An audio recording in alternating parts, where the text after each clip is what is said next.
Diane Abbott was in the chamber today, as you saw there, and there's been some criticism of Commons Speaker Sir Lindsay Hoyle, who was criticised because she wasn't called upon to ask a question or indeed to speak about her own experience.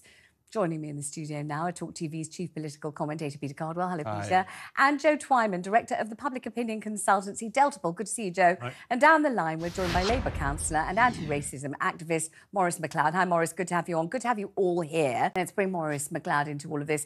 And Maurice, you know, obviously you're watching this unfold with the same, I'm sure, kind of stricken feeling of amazement that it can rock on this long, really, as everybody else. Would you feel... Well, let me ask you the first question. Rishi Sunak says that Frank Hester has shown remorse, and he says, I want to accept that remorse. It makes it sound a little bit as if the remorse is a donation along with the 10 million. You know, I've taken your money and now I'll take your remorse. And if I take your remorse, I can put that in my back pocket along with your money. And then that's absolutely cool because you've given remorse and cash. I get to keep both. I wonder what you reckon to that thesis of appropriate or inappropriate behaviour. Oh, hello, Vanessa. It's appalling, isn't it? I mean, as you said, everyone who heard those comments, everyone who read them, I saw people gasp and go, "What? Someone actually said that?" So it's really clear cut, and to sort of go, "Oh, but he's apologised." I totally get the argument about we need to give people space to grow and all that sort of thing. If Hester had said, you know, had used some sort of trope and said that, oh, she's lazy and whatever, and someone said, oh, that's an anti-racist, that's a racist trope, and had pointed out and gone, oh gosh, sorry, yeah, I apologise. That's one thing. This is violence. You know, he's you know, the hatred that comes out of what he said, those words, it's really upsetting. And to be honest, it's really bad political judgment, I think, on Sunak's part, not to just go, of course, you know, immediately go, yes, this is awful, of course it is. No, we don't want this money. Yes, we'll donate it to 10 million quid does an awful lot of work for some of the community groups that are doing work against sexism and racism. £10 million. Do you think, Maurice, that what ought to happen to that money, if indeed it exists and is not merely notional, in other words, if it hasn't already been spent and, you know, burned a hole in Rishi's pocket and already disappeared long ago, but if it does exist even notionally, would it make you feel better? Would you think it was appropriate that the Tories keep it but spend it on a charitable donation to, you know, some kind of suitable charity? Or do you think they should give it back? I mean, if it's tainted money, surely it's tainted. You don't get to keep the tainted money and decide what you fancy doing with it in order to make some kind of flashy gesture of appeasement to the people you hope are going to vote for you. If it's tainted, give it back, right? Or wrong? It's a valid argument, and to be honest, one of the downsides of saying, oh well, you know, let Rishi Sunak give it to his favourite anti-racism charity. Not sure that he has one, so I think he'll be scrabbling around and it'll go into, I don't know, building statues or doing something that's not very useful. So I think, you know, the more moral stance would be to go, yeah, this does not, you know, chime with our views. This is not the sort of party we are.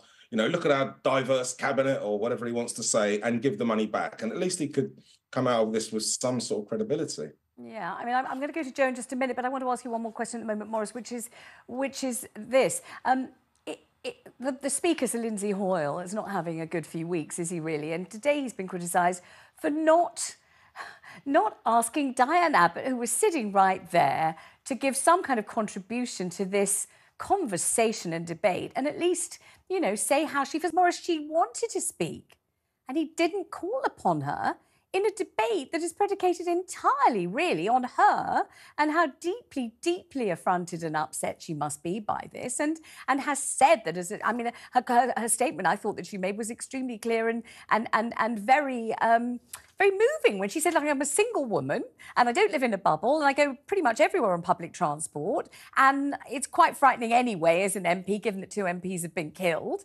And, you know, this is very frightening when somebody says I should be shot. I mean, who can blame her for feeling that way? What do you think about Lindsay Hoyle not calling on her to speak? That was so confusing. I assumed, all right, Diane's in the chamber, of course she'll be called to speak about her own experience. It seems, you know, if you're trying to show that that you know, Parliament isn't racist and this is a terrible thing and we all moved on and we're not silencing voices, to not then let the woman who, you know, the first black woman in Parliament, not let her speak on an issue that, you know, have everyone talking about her, have her sitting there just having to listen. How humiliating. I have no idea why he did that. What do you think about this, Maurice? Do you think he has any way at all of redeeming both himself and somehow safeguarding the money for the party? Because obviously he wants that money to go to the Tory effort to get re-elected into government, doesn't he? He doesn't want it to go to some charity that he's never heard of, that somebody else thinks is a good idea. That's not what he gave it to them for. Do you think he could just stand on some podium somewhere, mea culpa, mea maxima culpa, I really am sorry, I didn't really realise, now I hear it back, I realise it's horrible, I didn't mean to be horrible, let them keep the money and here's another donation for some kind of worthwhile charity? Well, what's sad is Vanessa, that at the end of the day, he's not really under any scrutiny. Yes, we're all looking at him, we're saying his name now, and it's probably a little bit embarrassing for him. He's not elected.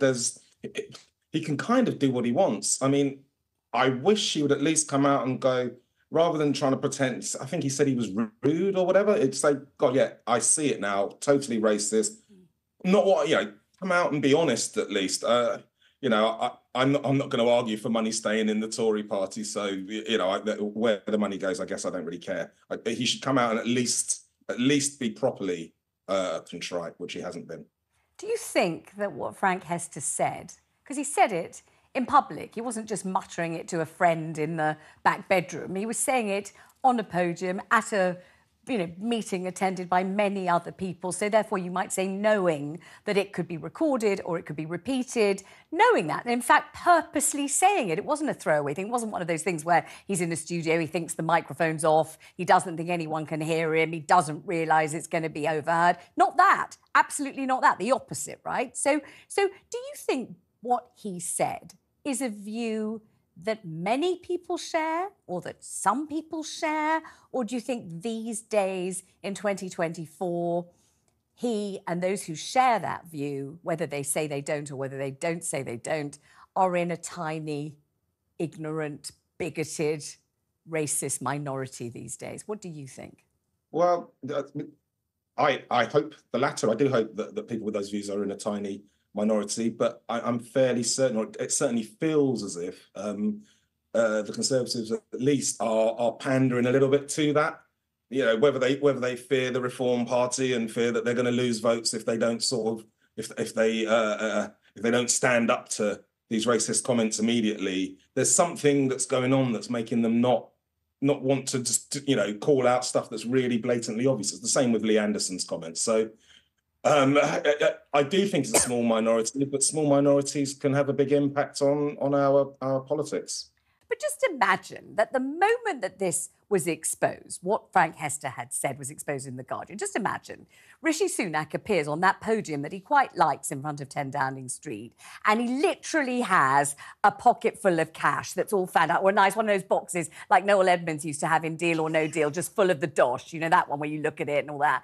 And he stands on the podium and he says, I haven't discussed this with anyone, not even my wife, but I am absolutely disgusted by this racist remark uttered by our biggest donor, Frank Hester.